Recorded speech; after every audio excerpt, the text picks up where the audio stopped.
Boa tarde, gurizada. Tudo tranquilo? Como é que vocês estão? 100%? Então tá bom. Então agora, hoje nós vamos iniciar, então, uma nova disciplina. A disciplina de culturas anuais. Culturas anuais que é dividida em duas partes, tá? Culturas anuais 1 e culturas anuais 2, tá? A culturas anuais 1, a gente foca mais em algumas culturas, tá? E culturas 2 em outras. Geralmente as culturas 2 a gente foca mais nas culturas de verão e nas culturas 1, nas culturas anuais 1 mais as de inverno, tá bom? Bom, quem nós vamos falar então na disciplina de culturas anuais 1, tá? A gente vai começar a falar sobre culturas de inverno, tá? Tanto os cereais quanto outras culturas. Então, culturas de inverno, cereais e canola, tá? Vamos falar também sobre pastagens, vários tipos de pastagem e forrageiras. Vamos falar também sobre culturas forrageiras, perdão, de cobertura, né? Como várias culturas que são utilizadas para plantio direto, para cobertura de solo, enfim, sobre essas coisas aí. Vamos falar também sobre agroclimatologia. O que é agroclimatologia? Agroclimatologia é aquela coisa que fala sobre o tempo, tá? Sobre geada, vamos entender como é que se forma a geada, o que é serração, o que é orvalho, o que é chuva, o que é tempestade, o que é neve, como que isso se faz, como que isso se forma. Tá bom, pessoal? Vamos estudar para a gente conseguir ver isso aí. Além disso, ainda nessa disciplina, na Culturas Anuais 1, a gente vai ver ainda sistemas de plantio, tá? Então, a gente vai ver plantio direto, sistema de plantio direto, nós vamos ver sistemas agroflorestais, nós vamos trabalhar um pouco sobre agroecologia, nós vamos trabalhar um pouquinho sobre sistemas agro-silvio-pastoris. Uau, é muita coisa, né, galera? Isso aí. Mas a gente vai indo, tá? Outra coisa que nós vamos trabalhar também nessa disciplina é planejamento de safra. A gente vai aprender a calcular a quantidade de sementes que vai por hectare, a quantidade total de adubos, bem certinho, de tratamentos, tá bom? Tranquilo? Bom, então, mas para a gente dar início nessa disciplina, galera, primeiro, claro, sejam todos muito bem-vindos à disciplina de culturas anuais, tá? Este ano a gente vai fazer um pouco diferente, geralmente são dois professores diferentes que dão culturas anuais 1 e culturas anuais 2. Este ano eu assumi as duas disciplinas, então culturas anuais 1 e 2 eu que vou dar. Então é legal por quê? Porque eu vou conseguir dar uma sequência. Então, várias coisas que eu não falei aqui, eu vou falar no que vem para vocês em culturas anuais 2. Tá bom? Tranquilo? Então sejam muito bem-vindos a culturas anuais, tanto um quanto a dois, tá bom? Beleza, galera? Então, para a gente começar nossa disciplina, nós vamos começar a falar sobre culturas de inverno, tá? Especificamente sobre cereais, tá? Cereais de inverno, beleza? Vamos começar a falar sobre o trigo. Por que o trigo, professor? Porque o trigo é uma das culturas que a gente mais que é mais cultivada no mundo e que exige uma certa técnica mais aprimorada, exige alguns cuidados, tá? Então, o que acontece? A gente vai trabalhar cevada, centeio, triticale, trigo, né? Agora, nós vamos trabalhar várias outras culturas, outros cereais. Mas, assim, o que a gente vai focar mais agora é no trigo, tá? Então, a aula de hoje é só sobre trigo. Professor, uma aula inteira falando só sobre trigo? É, uma aula inteira. Só que assim, ó, várias coisas que vão servir para que a gente vai falar no trigo vão servir para os demais cereais, tá, galera? Depois, na próxima aula, eu vou falar sobre os outros cereais e vou falar as peculiaridades que eles têm. Mas, do geralzão, é quase tudo igual. Questão de cultivo, de manejo, tá bom? Então, vamos estudar um pouquinho mais sobre o trigo hoje e daí nas próximas aulas a gente fala sobre as outras culturas, tá? Beleza? Sobre os outros cereais, tá bom? Então, vamos lá, então. Vamos para o trigo. Viu? Vocês viram que eu estou aqui no meio da lavoura de trigo, né? Vim gravar para vocês aí, tá? Só para... vamos passar aqui. Oi. Aqui. Agora sim. Beleza. Cultura do trigo, então, galera, tá? Bom, o trigo. De onde veio o trigo? De onde ele é originado, tá? Ele é originário da Mesopotâmia, tá? O trigo é uma das primeiras plantas que foram cultivadas pelo homem, tá? Quando o homem começou a deixar de ser caçador-coletor, no início nós éramos assim, nós éramos caçadores e coletores. Nós saímos de manhã cedo e a gente caçava e coletava frutos e cascas e raízes para a gente comer. Então, nessa transição onde nós viramos seres coletores e caçadores para seres que produzem, que fazem agricultura, ali as primeiras plantas que foram domesticadas foi o trigo, tá? Bem interessante. Beleza? Então, é por isso que ele está lá no berço da humanidade. Que berço da humanidade? Onde é que é? É na Mesopotâmia e ali na região da Síria, aqui onde está mostrando aqui, ó, tá vendo? Ó, essa região aqui. Depois, claro, foi se expandindo aí para as demais regiões do mundo, tá bom? Ela é uma angiosperma, né, gente? Por que angiosperma? Porque ela produz fruto, tá bom? Produz fruto semente. Uma monocotiledônea, ela não tem dois cotilédones, então tu não consegue separar o grão, é um grão unido só, tem um cotilédone só, então ela é uma monocotiledônea. Ela é uma gramínea. Oh, sério, professor? É óbvio que é uma gramínea, né? A gente já estudou, dá para ver que ela é uma grama, né? Uma gramínea. Ela tem todo o aspecto de uma gramínea, então é bem fácil de saber, né? Não é uma cultura difícil, o que é, que família que ela pertence, tá? É uma gramínea, que hoje em dia a gente chama de poácea. Os botânicos botaram o nome aí de poácea, mas é as gramíneas, tá, galera? Beleza? Algumas outras questões aqui da tribo, do gene, tá? O nome, então, do trigo é Triticum aestivum, ou Triticum durum. São os dois tipos principais. Claro, existem outras variedades de trigo, de espécies de trigo, e variedades, então, milhões ainda, né? Mas, então, o nome científico do trigo comum, que a gente mais utiliza, mais cultiva, é Triticum aestivum e Triticum durum, tá bom? Só para a gente começar a se situar. Olha só, gurizada, onde é mais produzido o trigo? Olha só, essa aqui é uma foto, né? Ela é pouco desatualizada, de 2014, mas eu não consegui achar coisas muito atualizadas, tá? Então, esse aqui é um mapa de 2014, onde mais se produz trigo, olha só. Então, aqui, ó, toda essa região da Ásia, aqui, a parte do Canadá, Estados Unidos, a Argentina, nós ainda produzimos bastante, sim, mas comparado com o resto do mundo, a gente produz pouco, tá, galera? Então, percebam que a maioria da produção são em países com temperaturas de um clima temperado, tá? Por quê? Por causa das horas de frio, beleza? Ah, professor, mas eu já ouvi falar que produzem trigo no Mato Grosso, verdade? Verdade, tá? Então, o que acontece? Por que conseguiram fazer isso? Estão começando a melhorar o trigo. Então, os trigos estão precisando cada vez menos horas de frio, tá? Mas ainda os trigos de melhor qualidade, em termos de grãos e para farinha, para a produção de farinha, ainda são os trigos que precisam de bastante horas frio, tá bom? Tranquilo? Beleza? Olha só, o trigo, tá? 25% de todo o trigo é farelo, tá bom? É produzido farelo de trigo. Para que farelo de trigo? Para alimentação de animais, tá? Isso a gente também já tem uma noçãozinha aí, então, para produção de animais. O restante, os outros 75%, vai para consumo. Para que consumo? Para consumo no geral. Para quê? Para pão, para panificação, 40%, para fazer massa, para fazer biscoito e para cosméticos também, tá?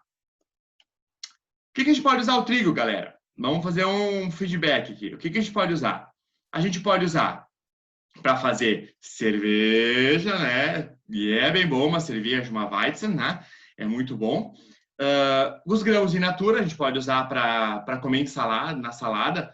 Já comeram isso? Não sei se vocês já tiveram a oportunidade. Se não tiveram, façam isso uma vez. No mercado tem trigo para comprar assim em pacotinhos, naquela parte das partes mais fit, sabe? Tem sempre um cantinho ali no mercado que tem os fit, tem grão de soja, tem farelo de aveia, um monte de coisa, e tem o trigo. E trigo em grão, né? Bem que a gente não é passarinho, mas dá para comer. Como a gente faz? A gente coloca ele na água, esquenta um pouquinho, faz como se fosse fazer uma ervilha. Daí come ele como salada, é bem gostoso. Bota um vinagrezinho ali, pode deixar um pouquinho de conserva, fica bem bom, tá? Pode ser feito o uísque, né? O uísque é feito de trigo, para quem não sabe ainda, né? O uísque é feito de trigo. Pode ser feito também essa cachaça aqui, ó. Tá vendo aqui embaixo? Lá na Alemanha, essa aqui é a foto que eu tirei na Alemanha, que eles chamam de corn, né? Corn é grão, então é o corn, é uma bebida feita do grão de trigo, tá? O que faz? Eles fazem um mosto, esse mosto fermenta e depois eles destilam. É como se fosse fazer uma cachaça, só que em vez de cana-de-açúcar é feito uma cachaça de trigo, tá? Aqui é misturado com Coca-Cola, né? Fica o Cola Corn, né? Cola Corn, bem criativo, né? Tipo um samba nosso aí, só que com cachaça de trigo, tá? É bem bom, bem gostoso. Claro que não tem o sabor da nossa cachaça, mas é bem bom também, tá?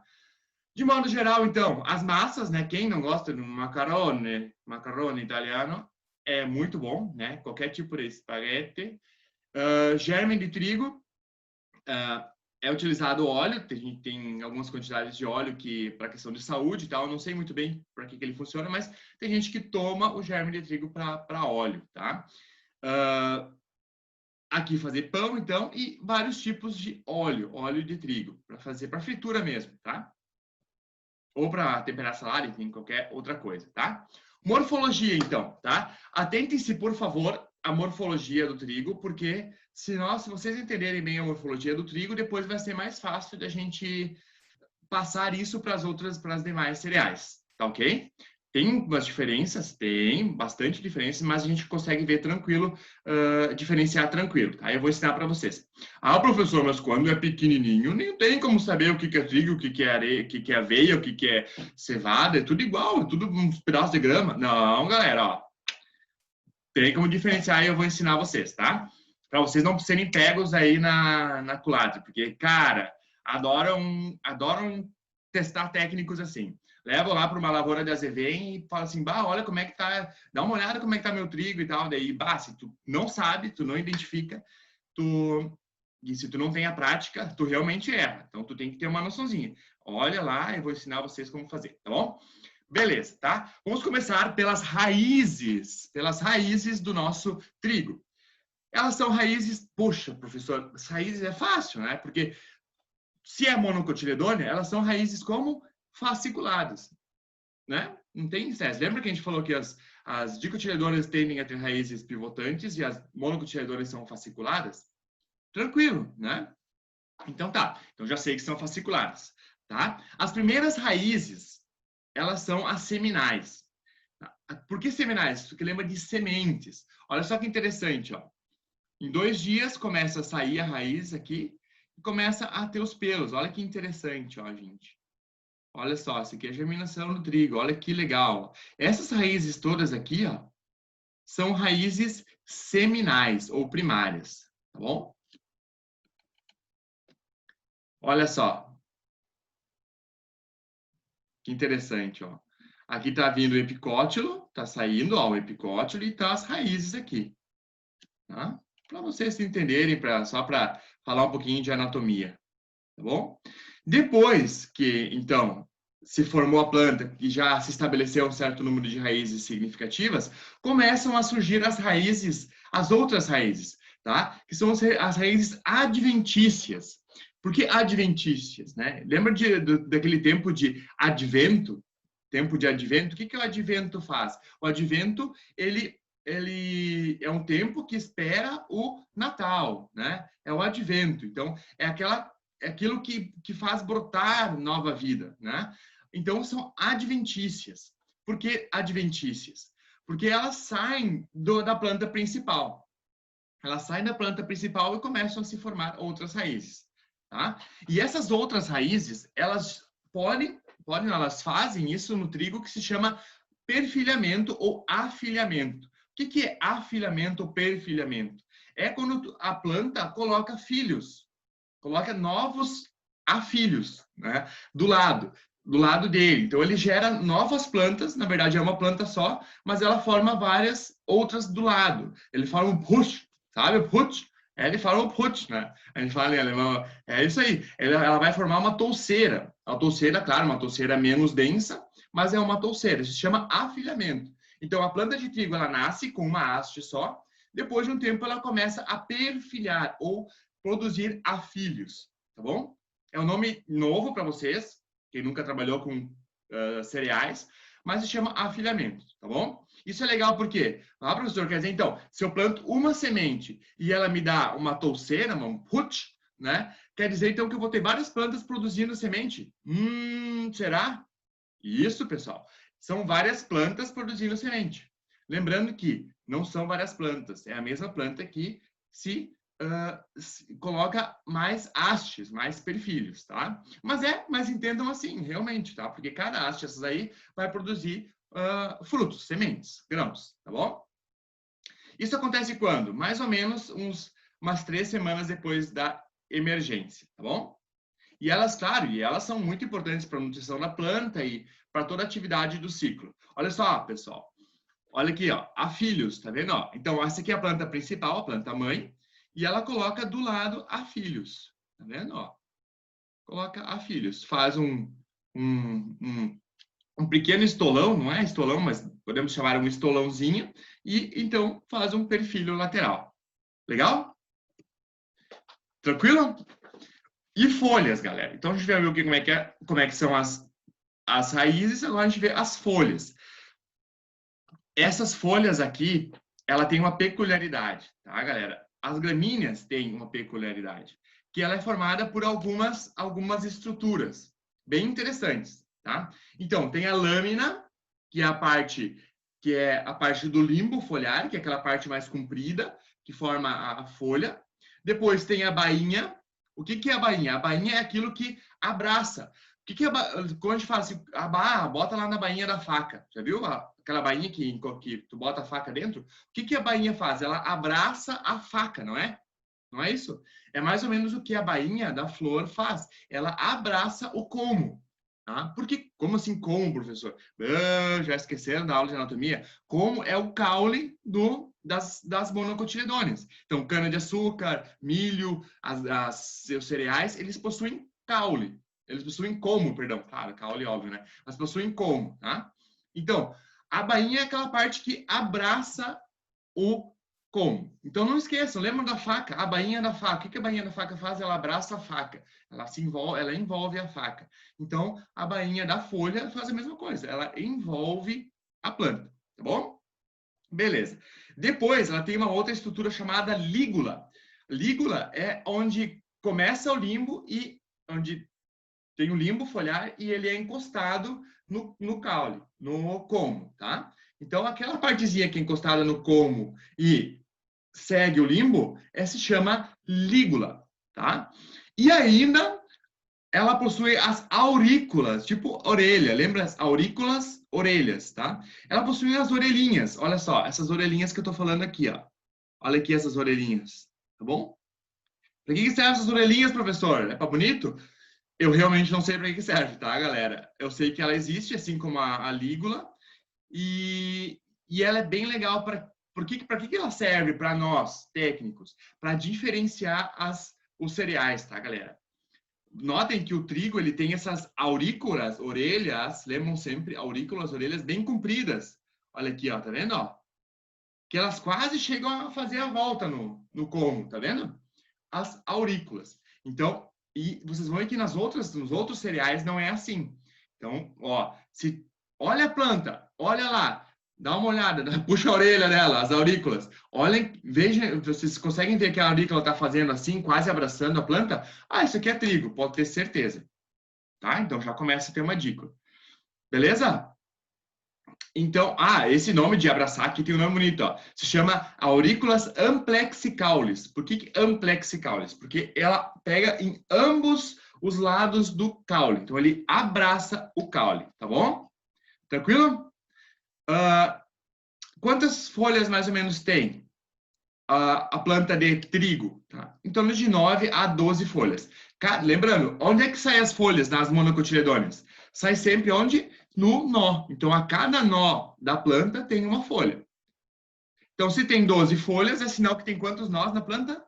12 nós na planta. Bom? Tranquilo? Tá difícil? Tá muito chato?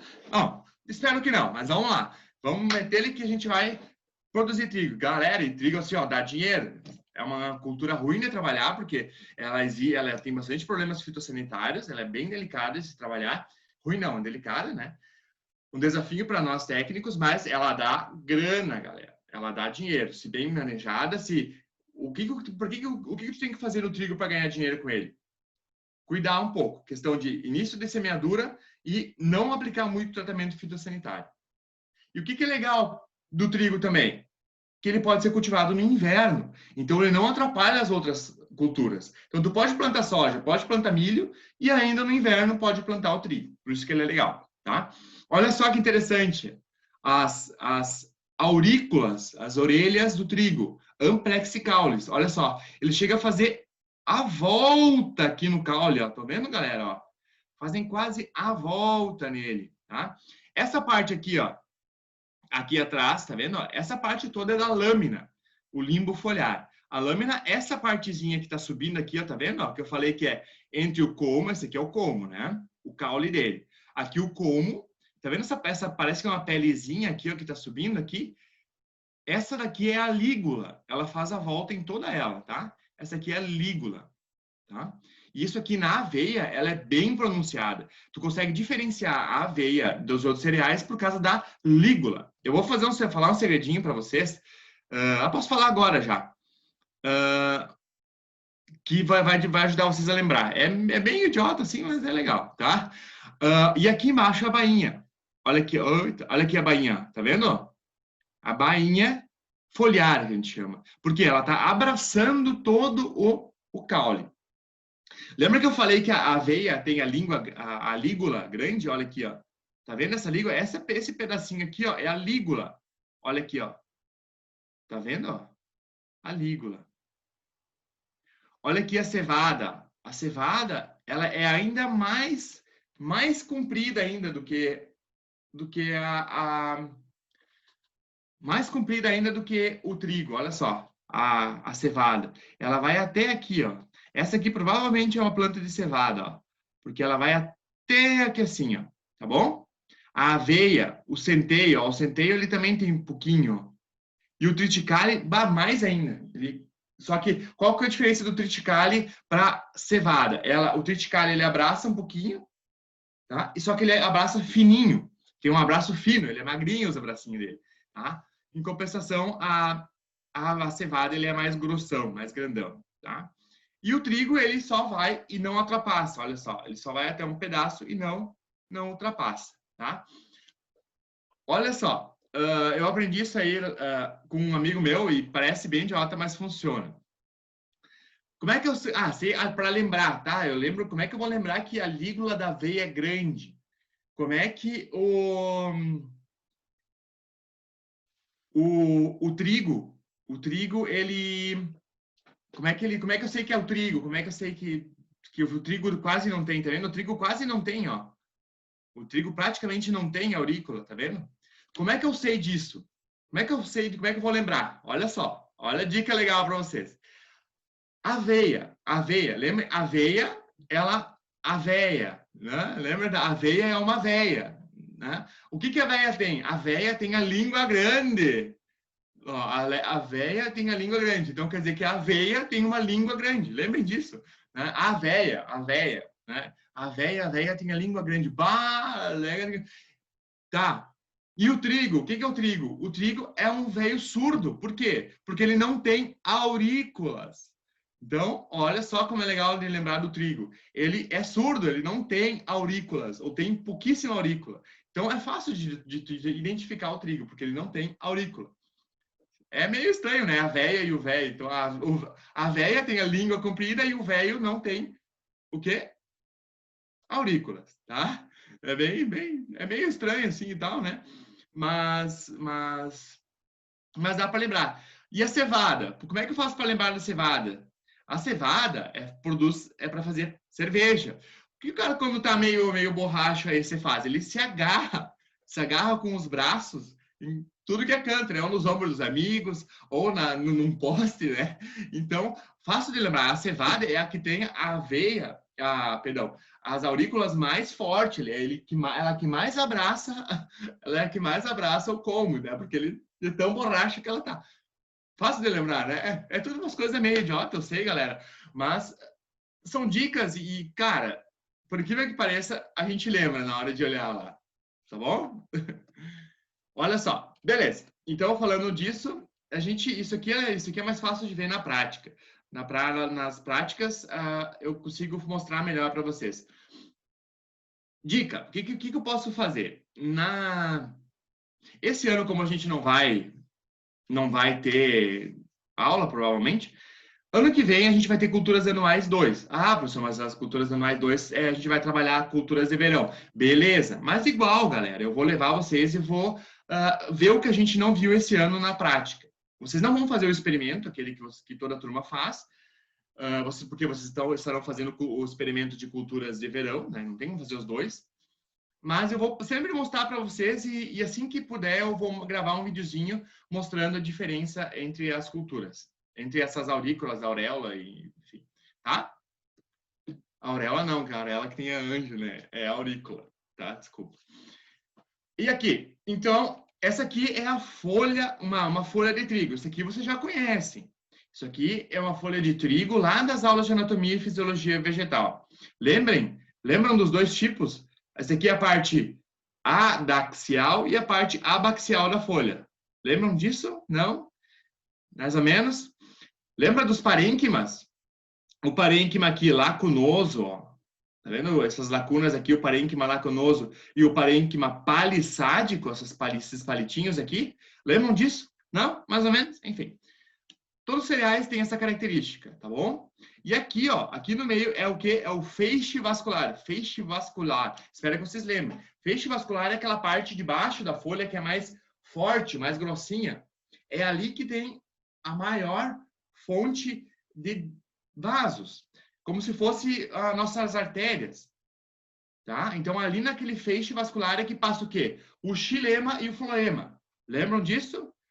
Né? Que motivo todo mundo já conhece, que o xilema sobe e o floema desce. Lembram disso? Então, o xilema leva água e sais minerais para as plantas e o floema leva a seiva elaborada para as demais partes do corpo da planta.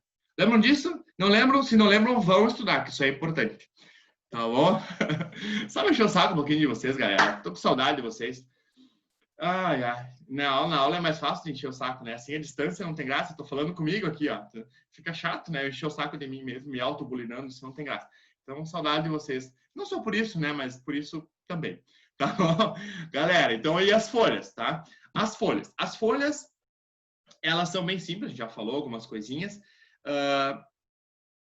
Elas sempre saem do nó, lembra que eu falei? Sempre saem do nó. Essa aqui é a primeira folha, já passando o tal de ponto de agulha.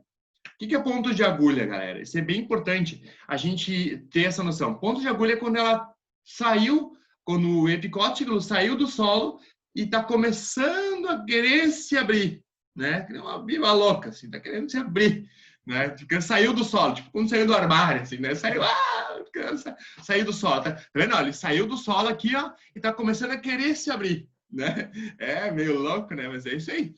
Então, é o ponto de agulha, porque parece que ele foi botar uma agulha para fora do solo. Isso é bem importante em várias culturas. A gente vai ver ano que vem no arroz, é bem importante esse ponto, porque é um ponto legal para se fazer aplicação de pós-emergentes e é um ponto meio crítico, assim, para te cuidar várias coisas, principalmente pássaros, tá bom? As folhas deles são alternadas, então, olha lá, tem uma para cá, olha aqui, ó, e uma para cá, uma para cá, uma para cá, uma para cá, uma para lá. Olha como tá mostrando aqui, ó. Então, a primeira, então, uma para cá, para cá, para cá, para lá, para cá, para lá, para cá, tá? Galera, quando a gente for somar ou contar as folhas, a primeira folha a gente nunca conta. Por que a gente não conta? Porque a primeira folha é a folha, é o epicótilo, na verdade, não é uma folha, tá bom? Então, a primeira folha a gente chama de ponto de agulha e a última folha é a folha bandeira, tá? A folha bandeira, olha só que interessante, a folha bandeira. Por que será que chama folha bandeira? Porque é a última folha, depois que essa folha saiu, o que acontece com ela? Ela sai e o que aparece? Aparece, depois dessa última folha, aparece o cacho, ou no caso do trigo, a espiga, tá bom? A inflorescência em forma de espiga. Lembra? Lembra que cada grãozinho é uma flor e várias flores é uma inflorescência? Então, várias flores formam uma inflorescência, que neste caso é um tipo espiga, que vai formar, então, todo aquele sistema. A gente vai falar um pouquinho mais sobre elas depois, tá? Olha só. Por que é importante o perfilhamento, pessoal? O perfilhamento ele é importante no perfilhamento, que é a parte onde ele coloca mais ramos, mais, a gente já falou sobre o que é isso, é importante ali frio. É importante que ali, nessa parte de perfilhamento, não tenha altíssimas temperaturas. Tá? Olha só, perfilhamento, ó. Tá vendo? Ó? Aqui tá perfilhando, tá nascendo um nene ali do lado, né? A mãe tá colocando um filhote, tá colocando um filho, tá? Isso aqui é bem importante. Ah, professor, como é que eu vou... Meu Deus do céu, então, que bagunça que vai dar isso? Como é que eu sei qual é a primeira folha, qual é a segunda folha, qual é... Galera, o que que tu tem que saber? Tu tem que saber que a planta principal vai ser sempre a maior. Então, se for contar o número de folhas, tu conta sempre na parte principal. Lembrando que o primeiro é a folha cotiledonar. Ela não pode ser contada junto. Olha aqui, ó. Tá vendo? Olha aqui, ó. Tá vendo? A primeira é cotiledonar. Depois ela vai, ó, vai crescendo e vai virando outras plantas. Então, primeiro a filho, segundo a filho, e assim vai indo, ó. Tá? As características importantes aí do trigo. Como são eretos, né, bem retinhos, são cilíndricos, geralmente ocos, geralmente não, são ocos por dentro, tá? O número de nós é igual ao número de folhas, lembram disso? Ó, aqui, então, quer dizer, olha, tá vendo? Aqui tinha um nó, tem uma folha. Aqui não tem o nó, por quê? Não tem folha, por quê? Porque tiraram a folha. Então, aqui, ao redor do como tem o xilema e tem o floema, em feixes, ó, e distribuído por todo o círculo da planta. Tá bom? Lembra que eu falei da inflorescência? Ó? Então, cada grão, ele é formado por algumas partes, tá? A parte de cima é a lema, a parte de baixo é a palha e dentro fica o grão, tá? E ainda tem mais uma, né, que se chama glume, ou gluma, tá? Então, como é que é formado? É formado pela lema, pela palha e pela gluma, tá bom? Curiosidades, é importante vocês saberem, tá? Então, a espiga é formada pelo quê? A espiga é formada, lógico, pelos grãos e que se liga onde? Numa haste. É como se fosse o sabugo. O milho tem um sabugo, né? O milho, o trigo, em vez de ter o sabugo, ele tem essa estrutura aqui chamada raquis. Raquis, que é a parte como se fosse o sabugo do trigo. Então, aqui tem a haste principal, que é o sabugo do trigo, que a gente chama de raquis, e nas raquis se ligam as espiguetas. O que são as espiguetas? O resultado, na verdade, é a flor do trigo, que é o resultado da flor do trigo, né? É uma flor que depois ela vai virar uma espigueta. Como, professor, mas daí tem pétalas e tem... Não, não tem pétalas. Por que não tem pétalas? Porque ela tem uma palha, a glema e o glume.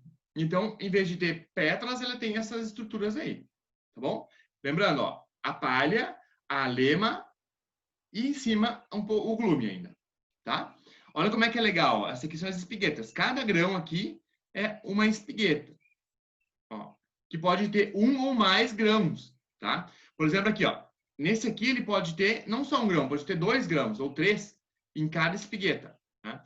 Então, olha só, a raquis, que é a principal, e ela é assim mesmo, ó, gente, ela é tortinha, ó, tá vendo? Ela vai zigue-zague, ó. Então, cada lado vai um lado para cá, um lado para lá, um lado para cá, um lado para cá. Professor, mas que estranho, né? E isso é uma espiga. Mas olha só, o milho é tão diferente, a gente chama de espiga de milho. Galera, o milho, ele é uma planta evoluída. Ela chegou nesse ponto porque nós selecionamos para que ele ficasse assim. Mas na parte mais primária dele, as primeiras plantas, elas também são assim. Cada grão de milho era coberto por lema e palha. Também tinha sempre envolvido. Se vocês pesquisarem na internet lá e verem os primeiros milhos lá cultivados pelos astecas, algumas variedades novas, que na verdade as primeiras variedades, o milho surgiu do teucinto, né? Ele foi evoluindo e hoje em dia é o milho. Mas as primeiras variedades de milho, vocês vão ver que elas eram formadas, cada milho tinha uma palhazinha. Não tinha uma palha inteira para toda a espiga. Era cada espiga, cada grão tinha uma palha, uma lema e uma palha. Tá? E assim é o trigo. Tá, professor? Quer dizer que um dia nós vamos ter uma espiga de trigo, que nem a do milho? Por que não, né, pessoal? Pode ser que um dia evolua até lá, né? Mas em princípio, o nosso trigo ainda é assim, distrito fechado com lema e palha, tá? Olha só que interessante, que legal. O que diferencia variedades de trigo? Ou produzir mais ou produzir menos trigo? Uma das coisas que faz tu produzir mais ou menos é o número de espiguetas, o número de grãos que tu vai formar ao longo da tua espiga. É que nem o milho, quanto maior a espiga de milho, mais tu produz, né? Lógico. E assim é o trigo também. Olha só, olha que loucura. Olha o tamanho dessa espiga de milho, de trigo. Ó, olha quantas tem. Como ela é grande, tá? Então, essa produção, esse hectare, essa plantação, com certeza vai produzir muito. Olha só, que bonita essa espiga, né? E como é que tu pode fazer isso, professor? Como é que eu faço para produzir espigas maiores? Primeira coisa, plantando variedades que te possibilitem ter essa espiga maior. Não adianta também tu plantar um trigo, perdão, que nunca vai produzir espigas grandes e tu fazer todo um tratamento nele. Não. Quando que se forma a espiga? A espiga se forma quando? Lá no início, um pouquinho depois do perfilhamento, quando ela já começa a emborrachar, quando ela começa a se formar. Então, ela começa a se formar lá no início da planta. Então, não pode faltar nada para a planta desde o começo da planta. Não adianta, depois lá no final que eu quero, daí eu vou aplicar um adubo foliar para ela ficar bonita, e quando está florindo. Galera, não adianta, tá? Quando que tu tem que cuidar para ela produzir bastante? Lá no início já. Então, a planta tem que arrancar sem deficiência de nutrientes, sem nenhuma deficiência. Ela tem que arrancar já pronta para produzir bastante. Tá? Então, desde o começo, a gente tem que cuidar isso, a gente tem que ter os cuidados para que se possa produzir bem. Adianta passar adubo foliar? Não precisa, galera. Cuidem para adubação de base, adubam direitinho, plantem direitinho, não plantem muito fundo, nem muito espaçado, nem poucas plantas. A gente vai ver depois melhor como a gente faz. Mas cuidem. Tá? O grão de trigo, então. O que o grão de trigo, do que ele é formado? Ele é formado por 2% de óleo, 2% de fibra, 13% de proteínas, legal, né? Uma quantidade legal de proteína. Água, 13%. Ô, professor, como assim 13%? Não tem mais? E quando ele está verde? Galera, isso é 13% quando o grão está seco já, tá? E o resto, olha só, 68% do trigo é amido, tá? Amido. Então, por isso que a gente usa para fazer farinha, porque ele tem muito amido. Todos os cereais, eles têm muito amido. Tem proteína também, professor? Tem. Ó, tem 13%. Mas não tem tanto como algumas oleaginosas, tipo soja. Ele foi desenvolvido, e o carro-chefe das gramíneas, de modo geral, são amido, tá bom? Olha que legal, galera. Infelizmente, vocês não tiveram a oportunidade de ir para o laboratório para a gente olhar as células e olhar nos microscópios. Mas essa aqui é uma foto de microscópio, um microscópio eletrônico, microscópio mais moderno, e aqui estão células. Cada coisa dessa daqui, ó, tá vendo? Ó, é uma célula vegetal. É uma célula. E dentro dessas células existem, lembra aquelas organelas dos plastídeos? Lembram dos plastídeos? Que existem vários tipos de plastídeos. Alguns plastídeos que produzem coisas e outros que guardam coisas. Lembra que o cloroplasto é um plastídeo? O cloroplasto é um plastídeo que produz fotossíntese, que faz fotossíntese. E existem os oleoblastos, lembra? Oleoblastos servem para quê? Para guardar óleo. Existem os proteinoplastos, que servem para quê? Para guardar proteínas. E esses aqui, ó, cada grãozinho desse aqui é um amiloplasto. ou blasto, tanto faz como quiser falar. Ele faz o quê? Ele guarda amido. Então, olha só, olha essa célula aqui, ó, é tapada de amiloplasto. Tá bom? Então, elas são células, elas são grãos especializados em... São grãos que têm células que são especializadas em guardar amido. Tá bom? Beleza? Bom, desenvolvimento dele, do trigo. O trigo, ele depois que ele passa por um certo período, ele entra em dormência. Né? Ele entra em dormência. E ele precisa um estímulo de frio, um estímulo de horas para germinar. Só que o que acontece? Às vezes, isso acontece, por exemplo, chegou a época de colheita e começa a chover muito e esfria.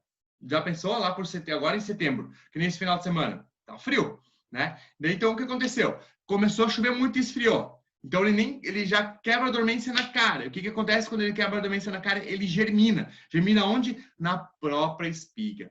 Olha aqui, galera. Isso aqui é uma planta de trigo que germinou na própria espiga. Então, nem deu tempo de colher, ela já germinou, por causa de fatores climáticos adversos. Tá? O que determina quando tu vai plantar para ele emergir, para ele começar a germinar, tá? É água, galera. Se o solo estiver completamente seco e tu semear, ele não vai germinar. Isso é uma técnica interessante que o pessoal faz no Mato Grosso. Às vezes tem gente que planta bem cedo lá no Mato Grosso. Planta cedo e o grão não germina. Por que não germina? Porque no inverno lá não chove. O inverno é totalmente seco. Então eles plantam, eles sabem que não vai germinar, mas eles já tá plantado. Então, a hora que começar as chuvas, já cresce, então já está tudo plantado. Tá? O que ele precisa? Ele precisa que o solo, que o próprio grão, tenha no mínimo 40% de umidade para ele começar a germinar. Ah, professor, mas como tu está falando coisinhas, detalhezinhos e tal, por que eu estou falando detalhezinhos? Porque essa cultura nós vamos detalhar melhor. Para que depois as outras a gente não precisa falar tanto, porque as outras são mais ou menos parecidas. Tá? Então, para germinar, ele precisa ter água e temperatura. Se tiver muito frio, temperaturas, por exemplo, abaixo de 0, 1, 2, ele não vai germinar. Tem que ter, então, também temperaturas um pouquinho maiores. Ah, então quer dizer, professor, que se eu estiver na Alemanha e eu quero semear um pouquinho antes, quando começar o inverno, eu posso germinar? Posso semear? Sim, pode semear. Pode semear por quê? Porque o grão não vai germinar, ele vai ficar frio ali, parado. Quando tiver... desculpa.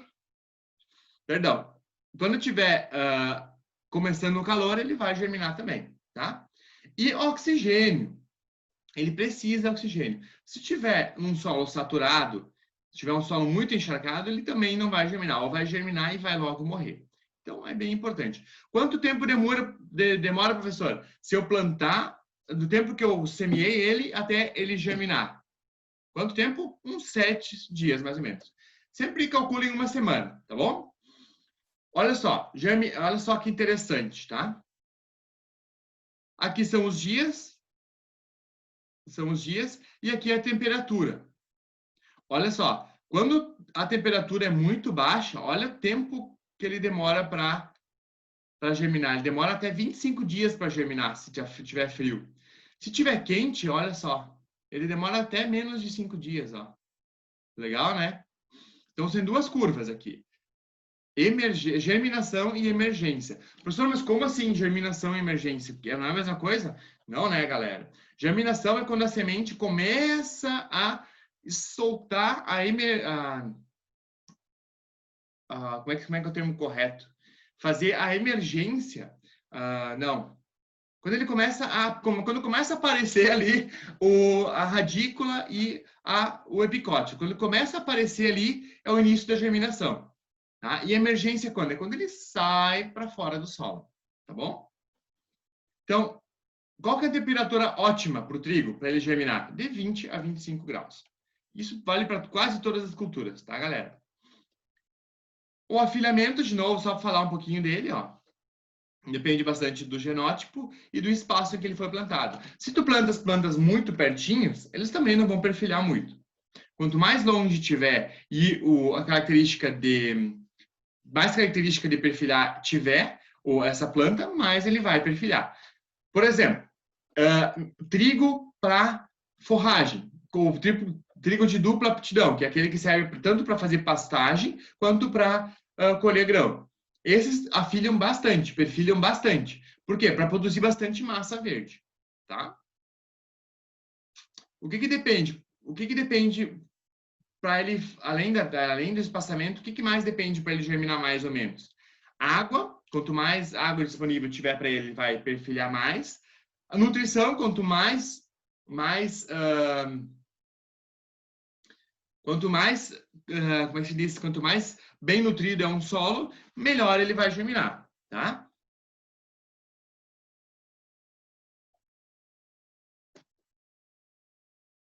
Outra coisa, então, para ele, importante, além dele perfilhar, ele tem o elongamento de comos. Então, ele sempre vai produzir mais ou menos o mesmo número de nós. Mas o que é a diferença dele? Que ele vai ficar, a distância entre um nó e outro mais longa, depende da variedade do manejo que eu fizer. Se tiver um espaçamento muito apertado, o que vai acontecer? A planta, ela precisa de luz. O que ela vai fazer? Ela vai elongar, vai ficar plantas compridas. E essas plantas compridas, elas tendem a ser mais suscetíveis a acamamento. O que é acamamento? É quando as plantas caem por causa do vento. Porque, claro, quanto mais alta ela tiver, mais influência ela vai ter do vento. Tá? Olha só.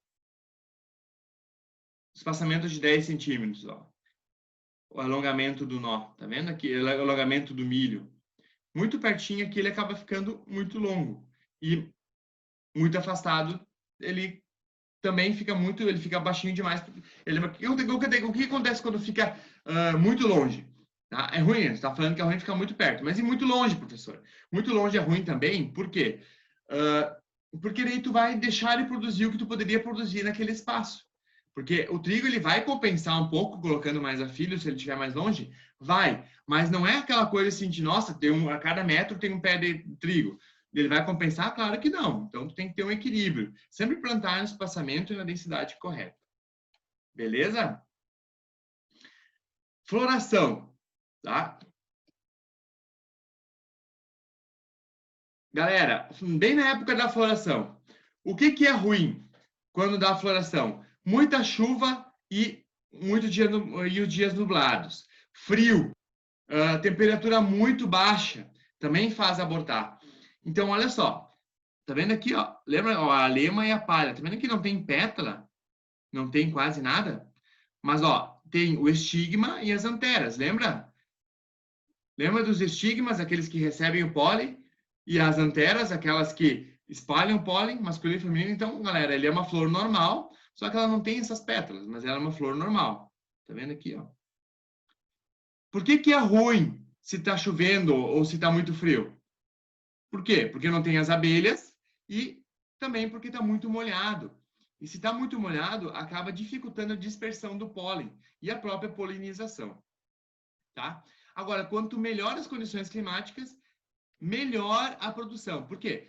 A espiga de milho ela vai sempre florescer de baixo para cima. De baixo para cima. O que acontece? Se tu tem dias de muita chuva, essas sementes aqui na frente, as de cima, elas simplesmente não vão se polinizar. Se não tiver polinização, não vai produzir frutos, ou seja, sementes ou grãos.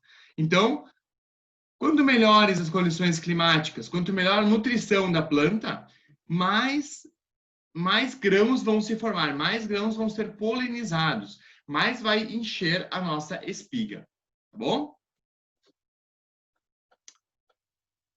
Galera, escala fenológica do milho. Lembra que a gente falou um pouquinho sobre escala fenológica lá na nossa cultura, na nossa disciplina? Lembram? Lembram disso, né? Que eu falei que ia ser bem importante em várias culturas por causa de alguns fatores, por exemplo, época de aplicar defensivo, época de fazer tratamento, época de fazer manejo. Lembram disso? Então, vamos falar sobre a escala fenológica do milho. Essa aqui é uma das escalas fenológicas, existem várias, mas é todas meio parecidos, tá? Meio parecidos. Então, olha só. a escala fenológica. A parte de afilhamento, alongamento e maturação fisiológica. Ela é dividida em 3 partes, a do trigo, tá? Então, a primeira é estágio 1, 2, 3, 4, 5. Por que 5? Estágio 1, quando ele não tem perfilhos. Estágio 2, quando ele já tem a planta-mãe e um perfilho. Estágio 3, quando ele tem uma planta-mãe e 3 perfilhos. E assim vai indo, ó. Até estágio 5, quando ele para de perfilhar e começa a alongar os nós, tá? Tá vendo aqui que a primeira folha não conta, ó? Lembra que eu falei que ele não conta como é tudo estágio 1? Lembram disso que eu comentei com vocês? Beleza. Depois, quando ele, então, terminou de perfilhar e começou a colocar as plantas, ele começa a entrar no elongamento. Elongamento, ele começa, então, a ganhar altura, começa a ter elongação de nós. Depois, ele começa a entrar no estágio de maturação. Quando que ele entra no estágio de maturação? Quando ele começa a emborrachar. O que é emborrachar? É quando a espiga começa a querer sair lá em cima. Isso antes da folha bandeira. Quando ele começa a querer a ficar gordinho. Tá vendo aqui, ó? Aqui, ó. Tá vendo aqui que tá começando a ficar gordinho aqui, ó? Quer dizer o quê? Ali tá começando a se formar a espiga. Então ele tá começando a ficar gordinho, então ele tá começando a maturidade fisiológica dele. Tá bom? Aqui tem aqui tem exatamente como é que faz, mais específico, né? Dividido em partes mais específicas, mas é mais ou menos isso aquilo que eu expliquei para você já, tá? Primeira parte, então, quando começa a se formar a planta, depois quando começa a perfilhar, então já tem um perfilho, fase 2, depois começa a fase 3, quando já tem mais perfilhos, e assim vai indo, tá? Essa aqui é uma outra escala fenológica, né? Que também dá para ser usado, depende de como é que dá para usar. Ó, essa daqui, o primeiro estágio com 2 folhas, depois primeiro afilho, depois terceiro afilho, e assim vai indo até a maturidade fisiológica. Eu só estou mostrando para vocês essas escalas para vocês saberem e verem que não existe só uma, existem várias escalas. Tá bom, beleza? Tranquilo? 100%, show de bola? Tá bom, vamos lá então. As regiões mais adaptadas para trigo, tá, galera? Por enquanto. Existem, claro, trigos já, como eu falei para vocês, trigos já, o pessoal cultivando trigos no Mato Grosso e tal, mas qual que são as regiões mais adaptadas, as melhores regiões para trigo? São essas aqui, ó. Tá vendo? Ó, essa é toda a região do nosso Planalto, região do Planalto também da Serra Catarinense, aqui assim do Paraná, tá? Essa região aqui, também, a região dos Pampas ali. Tanto é que a região do estado que mais produz arroz é justamente essa daqui. A produção que mais produz no Rio Grande do Sul é essa. E, claro, toda a região central e região oeste do Rio Grande do Sul. Toda essa parte aqui do Mato Grosso do Sul também, São Paulo, tá? E essa parte aqui toda, muito difícil.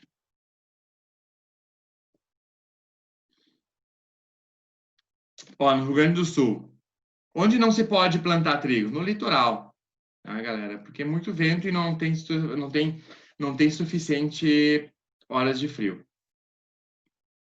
Regiões ótimas, olha aqui, ó, tá? E as outras regiões.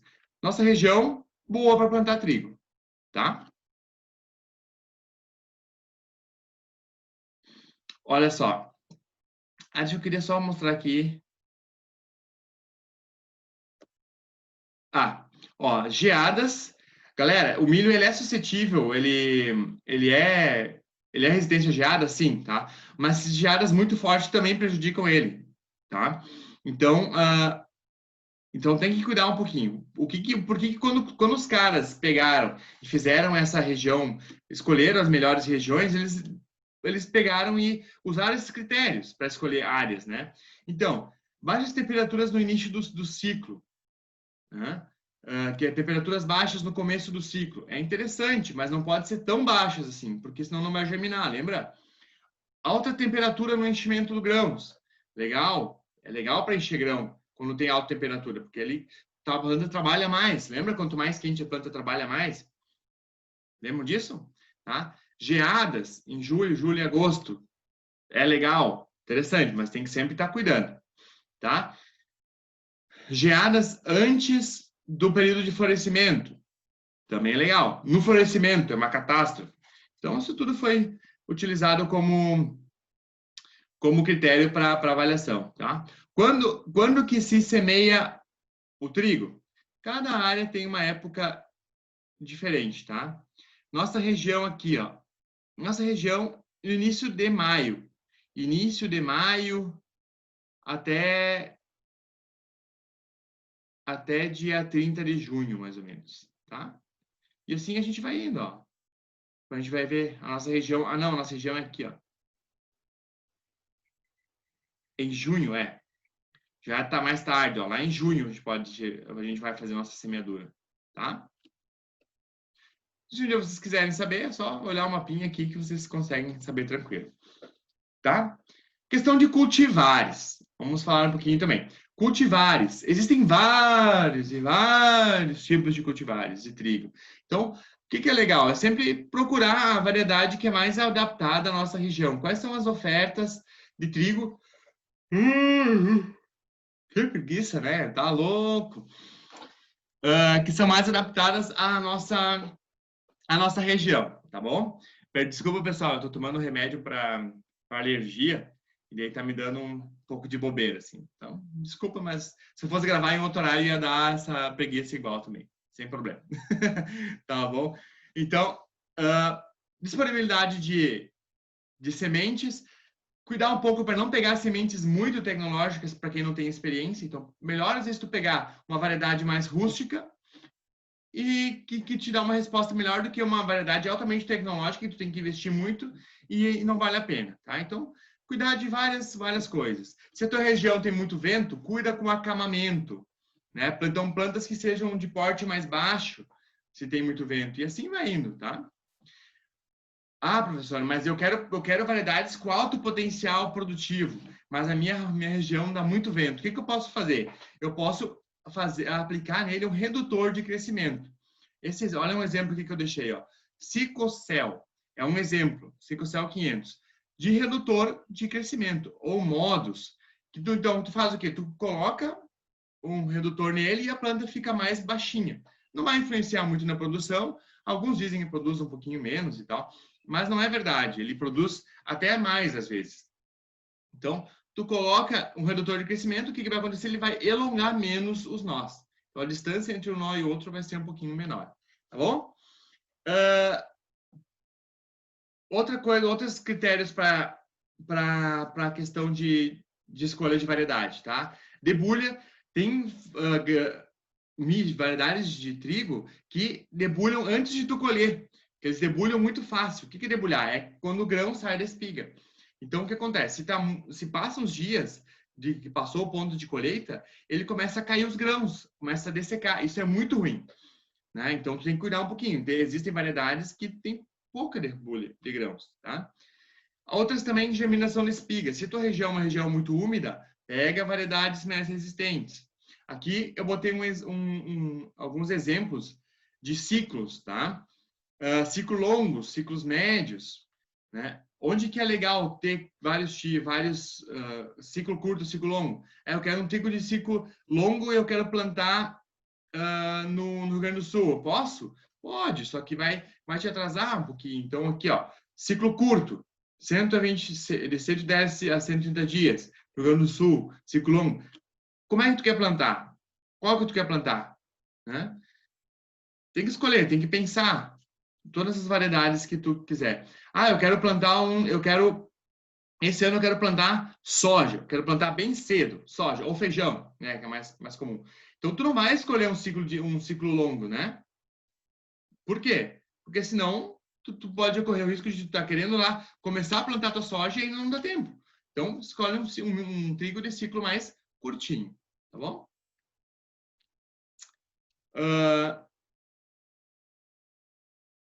Isso aqui é um experimento, olha só que interessante. Várias parcelinhas de trigo, ó.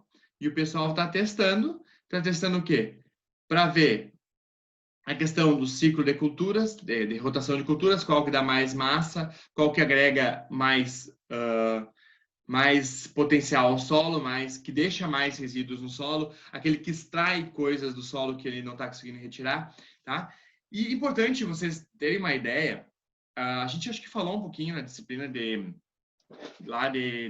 anatomia, mas existe uma coisa chamada adaptabilidade e estabilidade, tá? Isso vale para todo tipo de cultura. A gente vai te falar a gente vai falar sobre isso ao longo de toda a nossa disciplina de culturas anuais, tá? Existem plantas que são altamente adaptáveis. Ele tem alto índice de adaptabilidade. O que significa isso?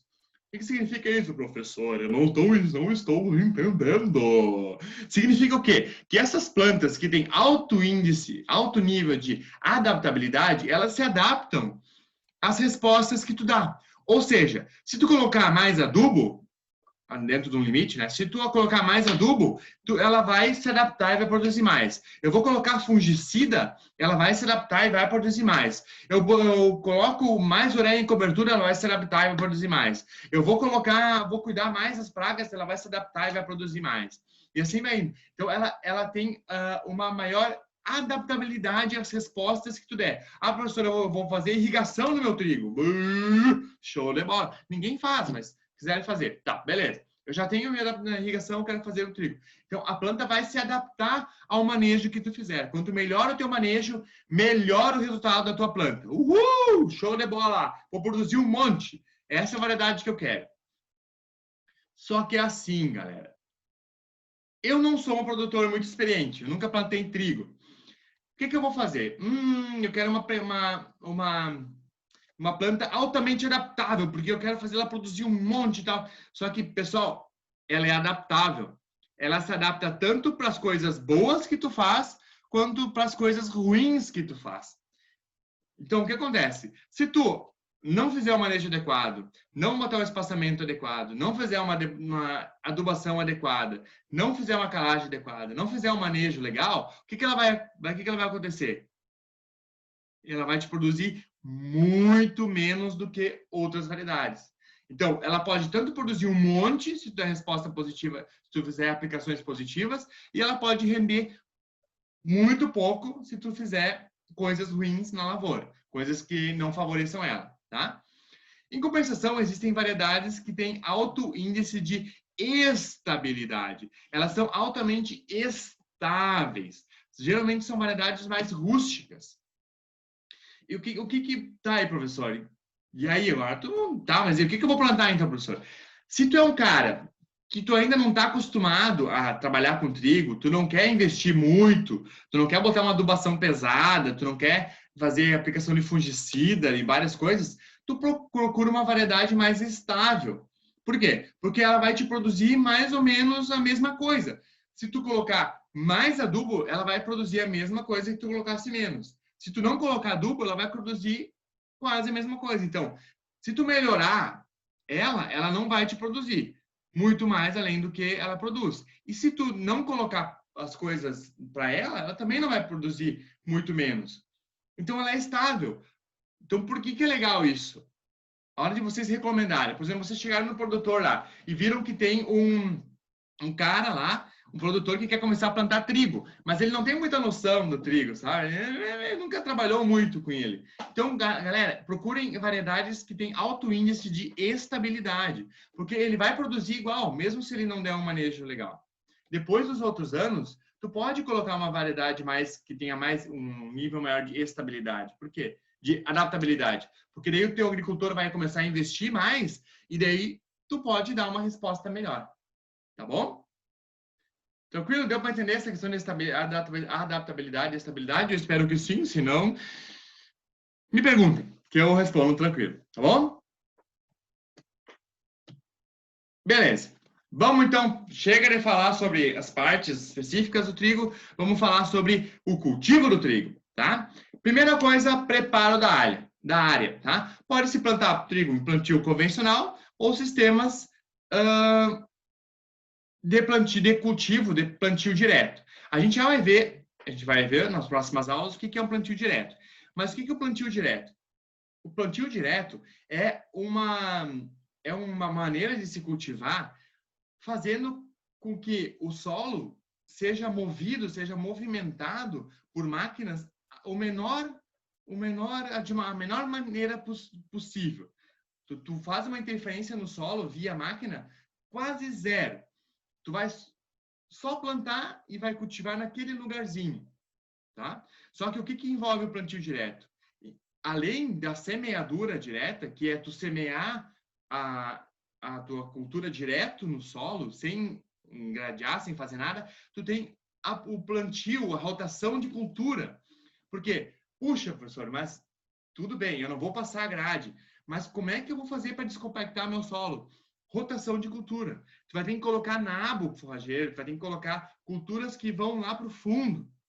Culturas que removam esse teu solo, que ajudem a descompactar. Ah, professor, mas eu tenho problema com nematóide. Eu preciso movimentar o solo para matar um pouco dos nematóides. Galera, rotação de cultura. Tu vai usar uma crotalária, tu vai usar plantas que têm homeopatia. Então, professor, eu tenho uma praga, eu tô cheio de vulva, né? E eu não consigo controlar ela. Eu tenho que passar grade. Porque senão não vou conseguir controlar. Não. Faça manejos de práticas que façam controlar a vulva. Por exemplo, plantas com alopatia, ou coisas parecidas, entenderam? Beleza, então tu pode fazer ele, então, pode semear num terreno, como está mostrando aqui essa foto de cima, ó, onde o terreno preparado, ou pode fazer plantio direto aqui, ó. Então, o que é essa resteba aqui? É o milho. Então, no verão foi plantado milho, e aqui ele está semeando outra cultura em cima, tá?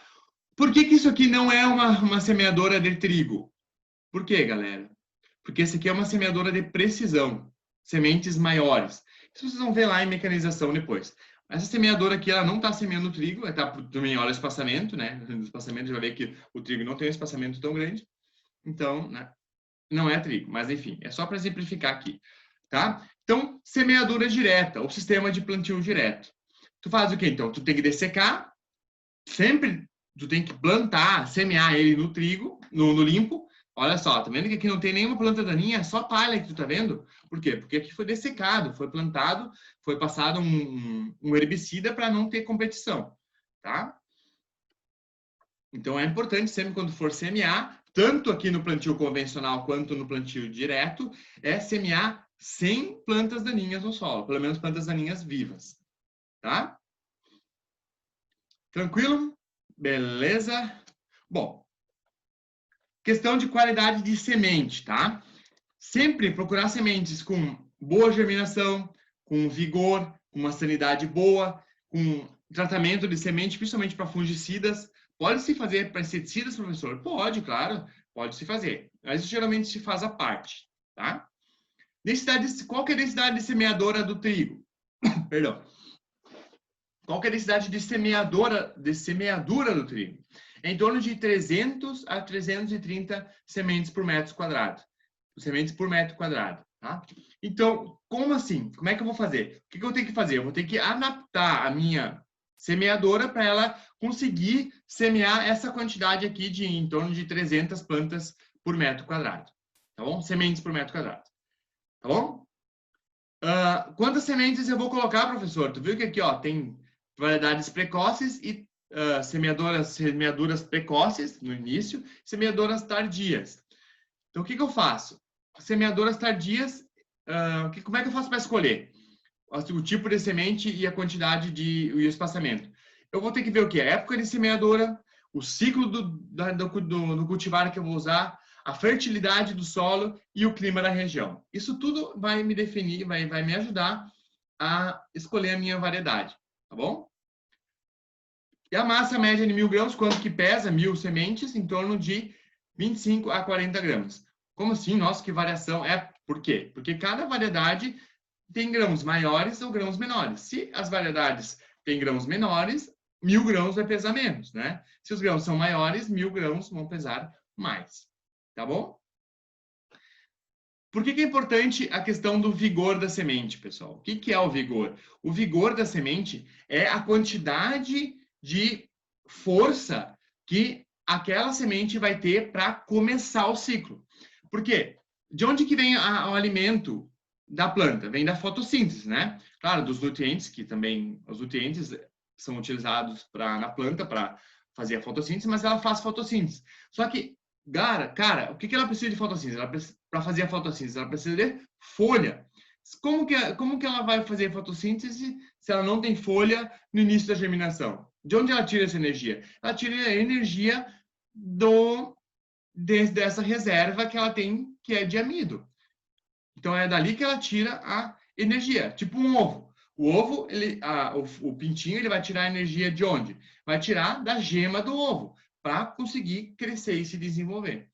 Então, essa parte aqui, ó, do grão, que é o amido, ele é como se fosse a gema do ovo. É o que ele vai utilizar para a planta crescer. Perdão, pessoal. Beleza? Tranquilo? Sanidade. Outra coisa é sanidade, né? Cuidado quando forem comprar semente. Comprar semente certificada. Semente que seja saudável, sem doença, né? Qual que é o espaçamento qual que é o espaçamento entre as linhas de semeadura, professor?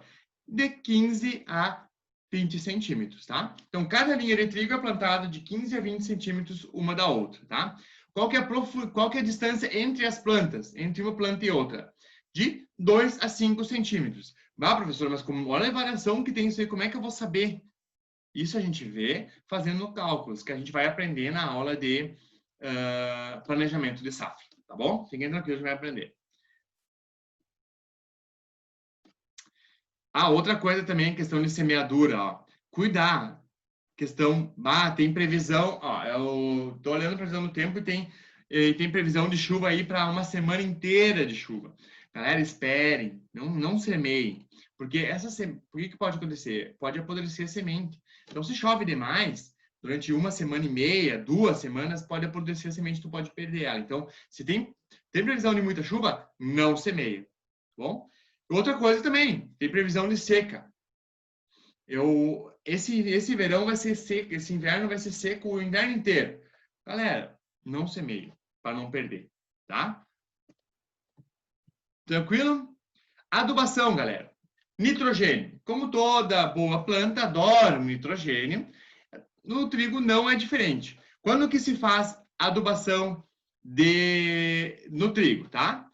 Adubação se faz em torno de 15 a 20 quilos de nitrogênio na base e depois, na base, como assim na base, professor? Não estou entendendo. Na base é na semeadura. Quando for semear, tu coloca em torno de 15 a 20 quilos de nitrogênio, perdão, na semeadura. E depois, a outra metade, por exemplo, tu quer colocar 40. Então, coloca essa outra parte em cobertura. Aqui em torno, nessa aqui, ó. Em torno de V5, na parte de afilhamento, começa o perfilhamento, tá? Em torno ali o pessoal acho que está fazendo ali em torno de, no período, no estágio 2 ou 3 ali, mais ou menos ali, quando começa o perfilhamento, tá? O pessoal usa geralmente em torno de 40 quilos por hectare de nitrogênio, tá, galera? Por que não usar muito nitrogênio? Porque se tu usar muito nitrogênio, a planta vai crescer muito em altura. E o que acontece quando cresce muito em altura? Vai quebrar, vai acamar, vai cair, vai deitar o teu milho, que se chama acamamento, tá? Porque elas são plantas que têm o caule muito fininho, então é fininho e é comprido, muito alto, ele vai acamar, tá? Então cuidar um pouquinho com o nitrogênio, tá? Outra coisa também, que tu pode cuidar um pouquinho para não botar muito nitrogênio. Se tu plantou soja ou feijão antes, tu não precisa colocar tanto nitrogênio assim. Por quê? Porque a soja e o feijão, por serem leguminosas, elas deixaram nitrogênio para trás no solo. Então, tu quer diminuir um pouquinho o nitrogênio, se tu tá botando trigo depois de soja, show de bola, pode sim, sem problema nenhum, tá? Essa tabela que eu tirei lá da onde? do livro de adubação, do Rolas, tá? Do manual de adubação, tá? Olha só. Então, tu olha o nível de matéria orgânica, tá? Cultura pendente, olha aqui, ó. Se for leguminosa, olha quanto que tu diminui, ó. Tá? Tu diminui bastante. Então, tu pode colocar isso aqui. Isso aqui é muito, pessoal. Eu acho muito, tá? Coloquem mais ou menos sempre em torno aí de 60, não muito mais do que isso, tá? Porque é muito, muito nitrogênio. Tá bom? Fósforo e potássio, tá? Sempre na base, sem dúvida, botar na base, segundo o manual de adubação. Beleza? Olha só. O fósforo, em torno de 90 quilos por hectare, tá aqui, né? A descrição. Tá? E o potássio em torno em torno disso também, mas solos muito arenosos não são recomendados adubação de potássio, não precisa, tá? Adubação foliar, quando necessário, mas é um investimento, não é muito viável para o trigo, tá? E micronutrientes, cuidar lá na questão da análise de solo, tá bom? Olha só. Isso aqui é as tabelas que eu tirei lá do manual de adubação, tá? Tranquilo? Então, depende do tipo de método que tu usar, tu vê certinho quanto que tu coloca aqui, vê o teu índice, quanto que tu tem, né? Tudo valor tabelado. Isso não vou falar muito, porque isso é questão de... Isso vocês fariam se estivessem no colégio, a gente faria o trabalho e tal. Mas não é precisar. Então, vocês já aprenderam isso lá com a prof. Mônica, né? Beleza? Cuidar um pouco questão de plantas daninhas, principalmente ali os 30, 40 dias após a semeadura.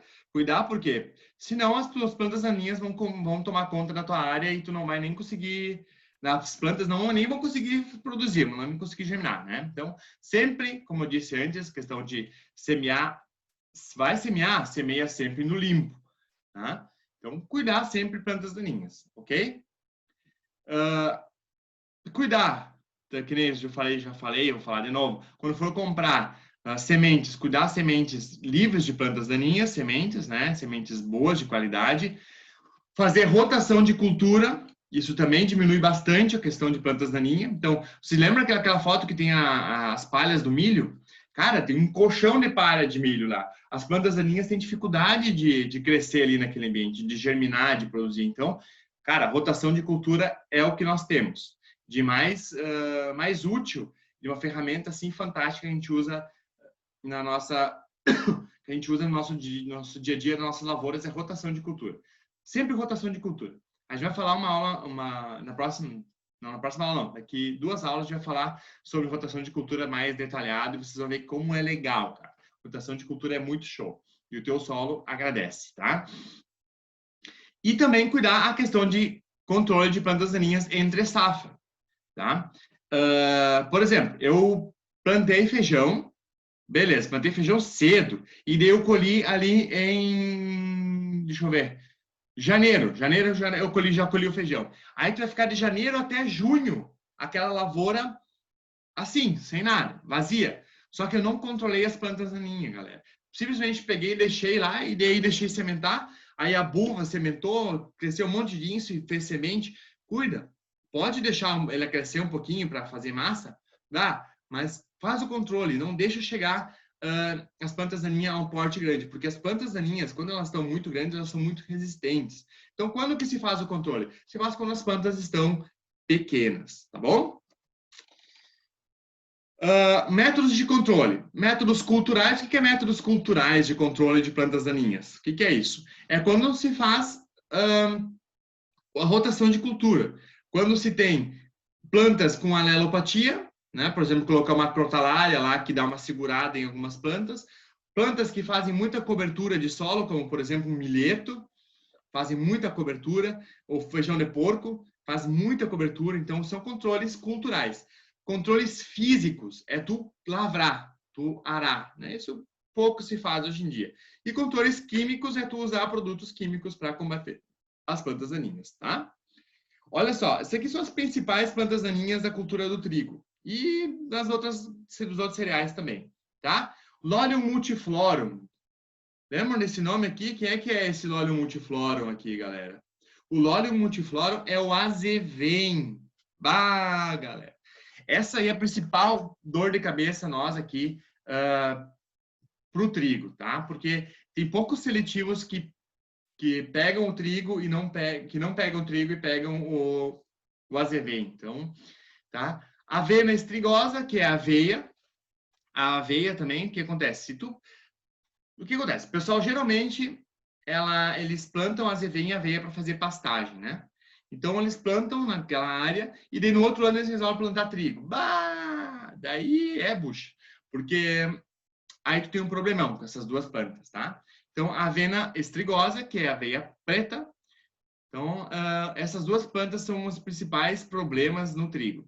Tá? Justamente por serem gramíneas, né? Então, se tu vai aplicar um produto seletivo, o que adianta aplicar um produto seletivo folha larga aí? Não vai adiantar, eles não vão morrer. Professor, eu vou aplicar uma folha estreita, mas e o trigo? Né? O trigo é um folha estreita, então cuidar, tá? Existem outras ainda aqui, ó, a língua de vaca, que é o Rubens. Existe aqui a Baulésia, né, que é a erva salsa. Existe a espérgula. Essa a espérgula. Espérgula é a gorga, né? A gorga. E assim, rafanos, o rafanos, que é a nabiça.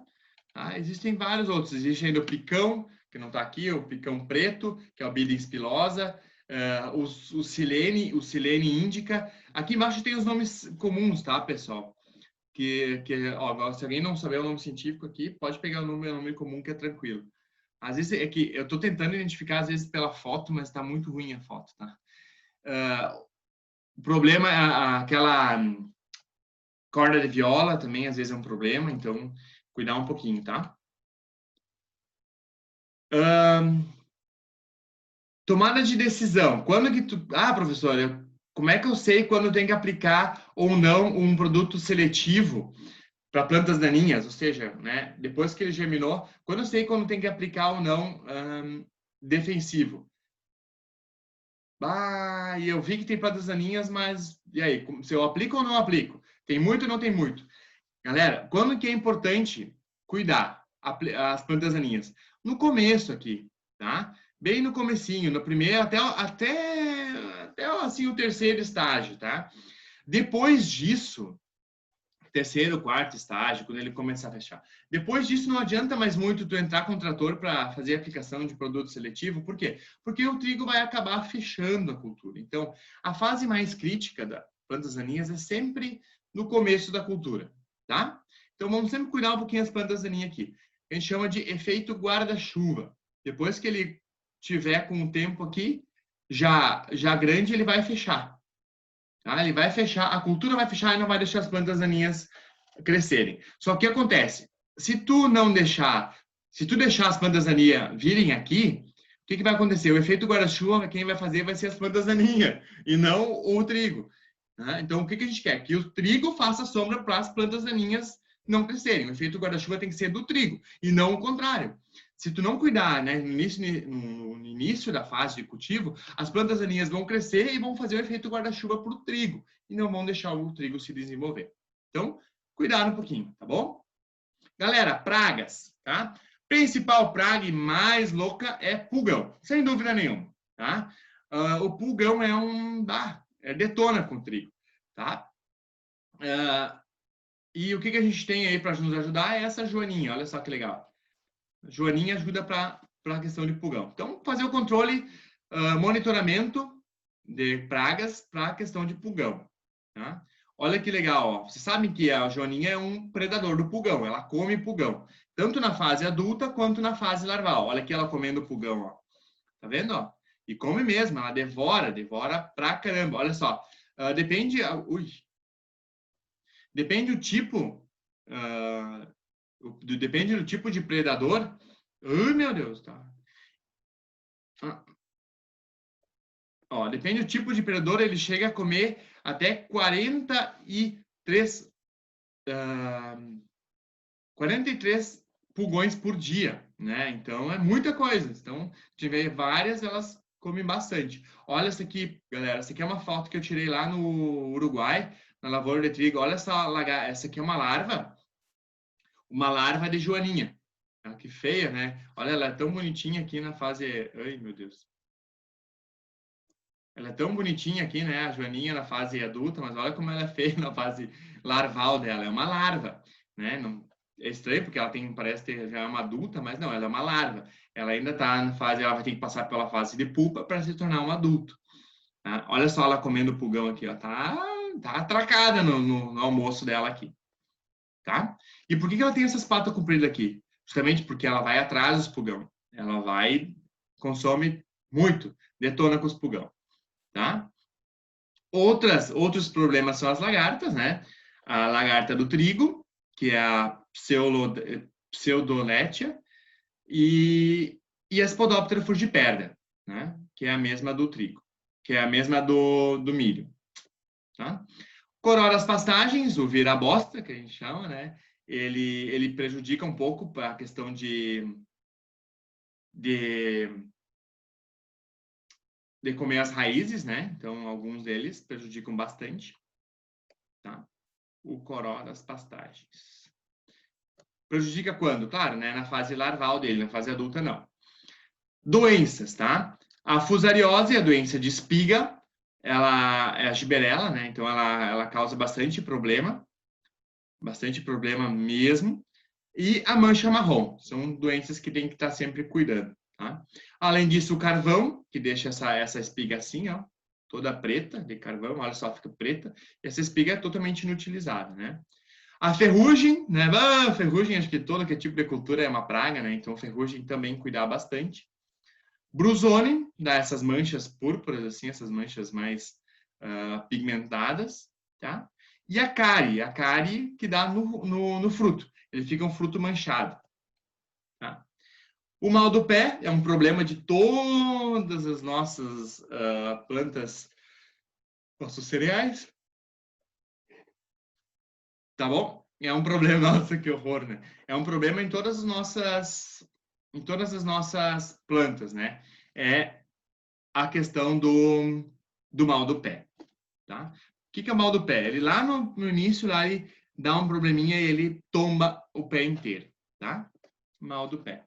Como é que eu sei que tipo de doença? E como é que eu sei, como é que eu posso descobrir o que eu posso aplicar e tal e coisa, né?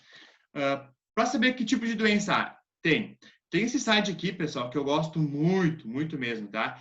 Que é o fitopatologia.net. Esse site, tu consegue identificar várias doenças. Então, tu vai lá, seleciona o tipo de culturas, né? Grandes culturas e trigo. Aí vai aparecer um monte de tipos de culturas e pragas que vocês podem pegar e, então, identificarem a doença através disso. E hoje em dia tem aplicativos também bem legais, tá? Eu não uso, né, porque eu não uso por questão de prática, mas existem vários aplicativos que ajudam a identificar doenças, tá? Beleza? Então, nós cuidamos bem das nossas culturas, cuidamos bem a questão de doenças, cuidamos bem de tudo, né? Como é que eu faço para cuidar de todas essas questões de doenças, inseto?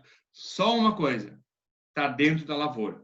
Tu tem que estar na lavoura. Então, tu tens que ir, tu tem que ir lá pesquisar, tu tem que andar, caminhar dentro da lavoura, ver, fazer pano de batida. Lembra os panos de batida? Entrem na lavoura, vejam os panos de batida, vejam como é que é, se tem inseto, se não tem, como que tá as coisas, tá bom? Tranquilo? Bom, então a gente conduziu bem, produziu bem, cuidou bem.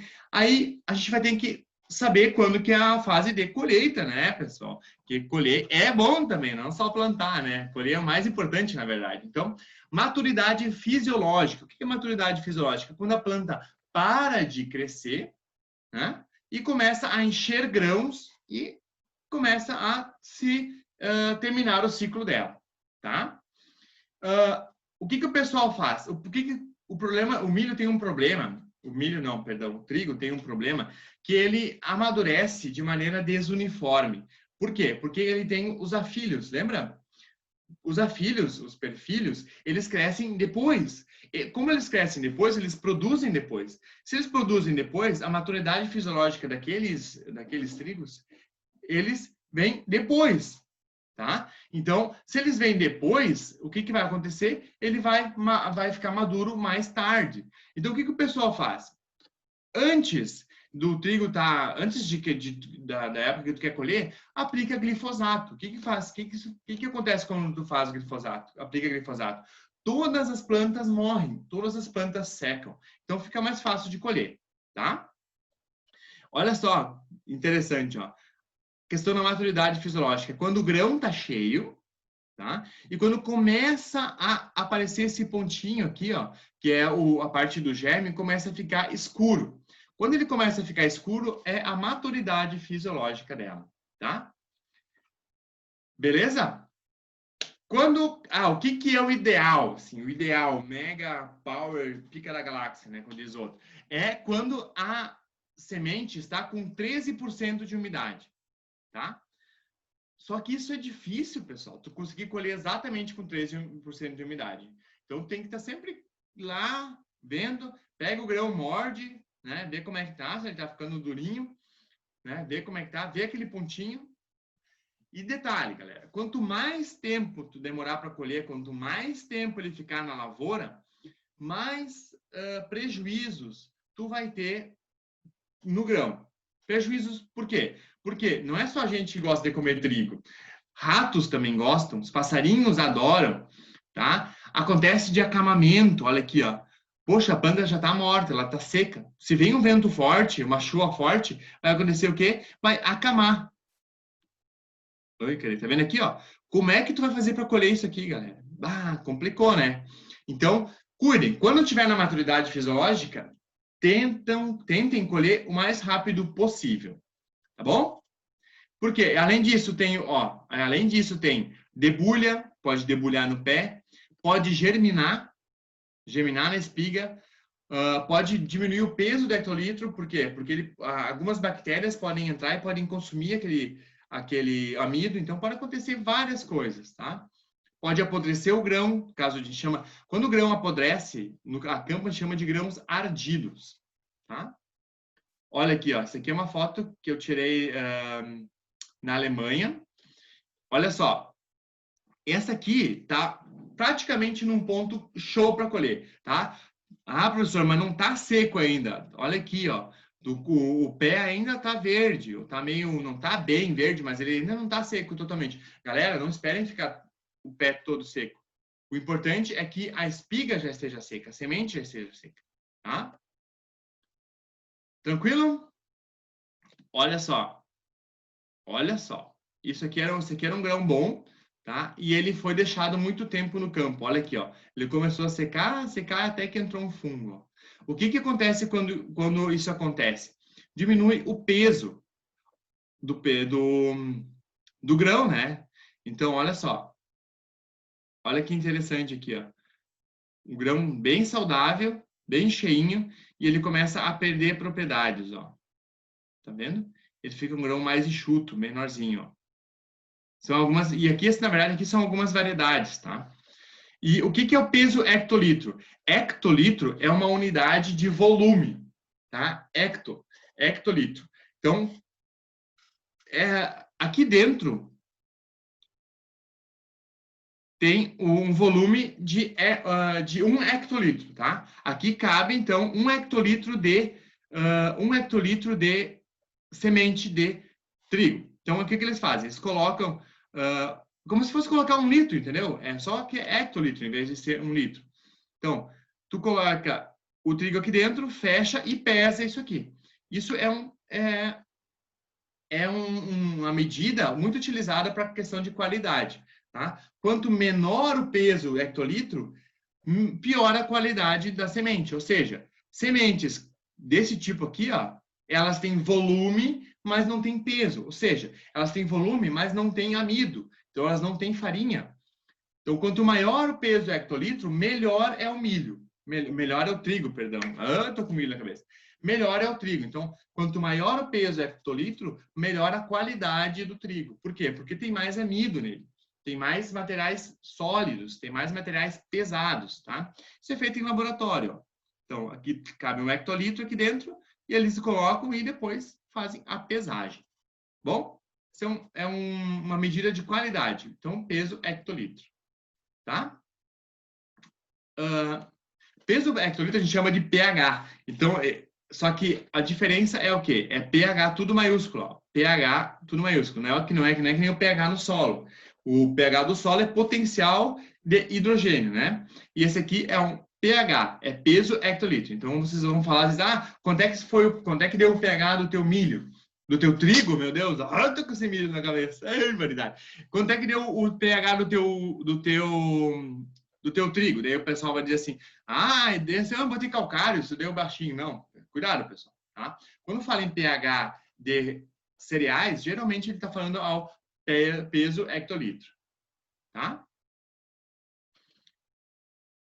Ó, aí, olha só.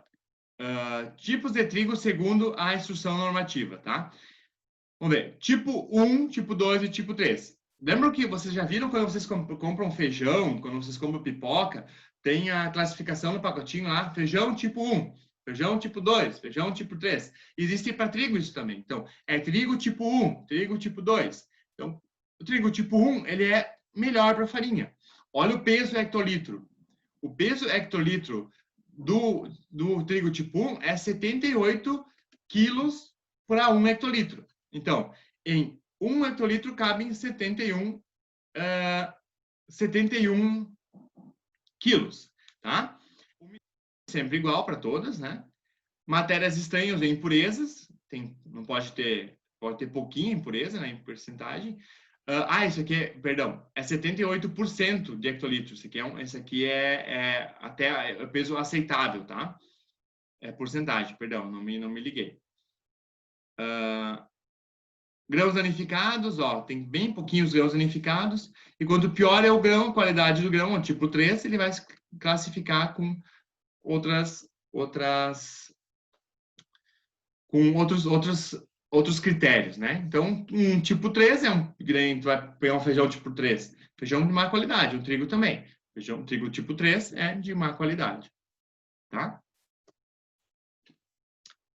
Beleza, pessoal? E ainda existem, como eu falei para vocês, os trigos de dupla aptidão. O que é trigos de dupla aptidão? É aqueles que servem tanto para fazer pastagem quanto para produzir trigo. Então, como é que eles fazem isso? Eles, olha como é que é uma semeadura normal, tá? É semeado o trigo, aí cresce o trigo e tu colhe o trigo, certo? Tranquilo. A semeadura para trigo de dupla aptidão, o que tu faz? Tu faz a semeadura, tá? Em torno de 30 dias antes, aí cresce, né? Ela vai crescer. O que tu faz? Tu coloca o gado a pastar. Então, cresceu o milho a uma altura aí de um palmo, mais ou menos, o trigo, perdão, a altura de um palmo, mais ou menos. E daí, tu faz o quê? Coloca o gado dentro, deixa o gado comer. Deixa o gado comer até ele baixar ele, até uma certa altura, e aí tu bota uma ureiazinha de novo em cima dele e deixa ele crescer. Então, além de tu conseguir produzir grãos, que tu vai produzir o grão igual, né? Tu ainda vai conseguir engordar o gado. Então, isso é um trigo de dupla aptidão. No mesmo trigo, tu vai conseguir fazer pastagem e ainda vai conseguir produzir grãos, tá? E tem gente que faz até dois pastejos, tá? Só que daí tu tem que plantar em torno de uns 50 dias antes o trigo. Então, tu planta o trigo, deixa ele crescer até a altura de mais ou menos um palmo, faz um pastejo, deixa o gado entrar, deixa ele baixar em torno de uns 2 dedos, quanto mais ele baixar, melhor, uns 2 dedos, mais ou menos. Beleza, tirou o gado, bota uma ureiazinha para dar uma força para ele vir, deixa ele crescer mais uns 30 dias, como está mostrando aqui, e coloca o gado de novo. Colocou o gado de novo e bota uma ureia e deixa o trigo crescer. Legal, né? Então, tu consegue, neste caso aqui, ó, nessa variedade aqui, que é a Foruma, acho que é foruma, né? Uf. Tu consegue fazer, então, com essa variedade de trigo, fazer um trigo de dupla aptidão, fazer 2 pastagens e ainda colher grãos. Claro, gente, que tu vai produzir menos grãos do que se tu fosse não fazer pastagem. Mas compensa às vezes. Se tu tem um gado para engordar, tu consegue aproveitar essas 2 maneiras e ainda consegue produzir carne e produzir grãos ainda num ciclo só. Legal, né? E é uma coisa que o pessoal está usando bastante, galera. Bastante mesmo, para aproveitar bem a tua cultura. Tá? E o sucesso na lavoura, então, na parte do trigo, que a gente cuidou bem, a gente entendeu bem como é que funciona a parte de doenças, a parte de pragas, a gente vai chegar onde? A gente vai chegar na nossa produtividade, tá? Então, a gente termina essa aula hoje. Espero que vocês tenham gostado. Me desculpe essa questão de eu não conseguir, eu estava bocejando e tal. Mas, como eu tenho que tomar agora, por causa dessa mudança climática, o medicamento antialérgico, então eu não tenho muito o que fazer. Né? E se eu fosse gravar, só se eu fosse gravar de manhã cedo, talvez, né? Sem tomar, mas aí vai saber, né? Talvez esteja mais bocejando ainda. Mas, enfim.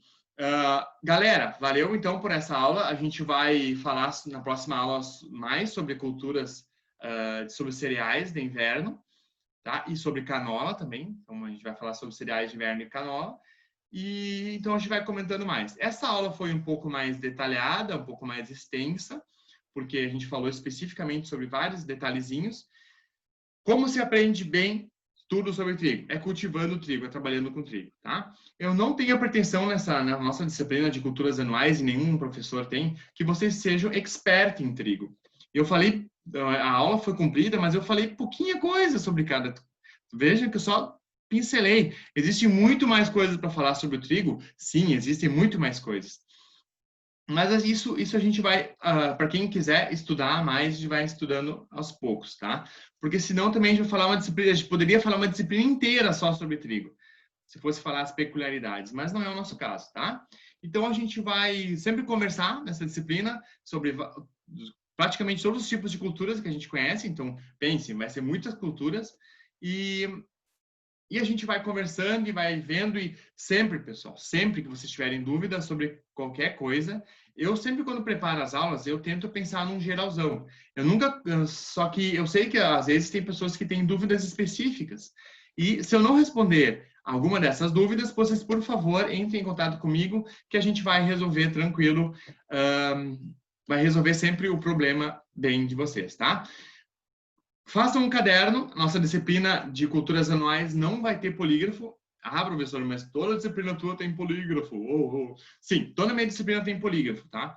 Só que por que eu não vou fazer em culturas anuais? Porque existem muitos livros, existe muitos artigos, existe muitos documentários, existe muitas coisas sobre culturas anuais. Não é que nem as outras culturas, mecanização ou anatomia. Anatomia existe muita coisa, só que é muito espalhada. Então, por isso que eu fiz o polígrafo, porque eu botei só as coisas que eu acho que vocês precisam saber. Eu botei em mecanização, eu coloquei os cálculos do jeito mais fácil. Em irrigação, eu ensinei vocês a fazer no polígrafo a irrigação do jeito mais fácil. Vocês ainda não, né? Mas, então, é por isso que eu fiz polígrafo. Em culturas anuais, não. Por quê? Porque eu quero saber mais sobre trigo, professor. Então, eu vou lá e olho, pego um livro, pego um artigo sobre trigo, sobre soja, sobre... Se vocês precisarem de alguma indicação de livro, ou precisarem até em PDF, alguma coisa, eu sempre tenho alguma coisa, tá? Então, querem saber mais sobre trigo, eu mando para vocês. E assim vai indo, tá bom? Beleza? Então, vamos lá. Espero que vocês estudem bastante. Ah, detalhe. Então, como não tem polígrafo, vocês precisam ter um caderno. Peguem um caderno, e cuidem ele com carinho. Peguem um caderno bom para que vocês consigam guardar ele. Porque se um dia vocês precisarem de alguma informação sobre alguma cultura, sobre alguma coisa, vocês vão ter lá. Então, nós vamos ter um caderno, e nesse caderno vai ter informação sobre todas as culturas e sobre tudo que a gente vai trabalhar em culturas anuais. Tá? Então, tem um caderno bem ajeitadinho, caprichem no caderno, tá? E até talvez eu vou fazer ele valer nota aí no final da disciplina, porque o caderno vai ser o polígrafo de vocês. Tá bom? Beleza, galera? Tudo de bom? Um abraço para vocês aí, bom estudo, tá? Valeu, até mais e Tchau, tchau.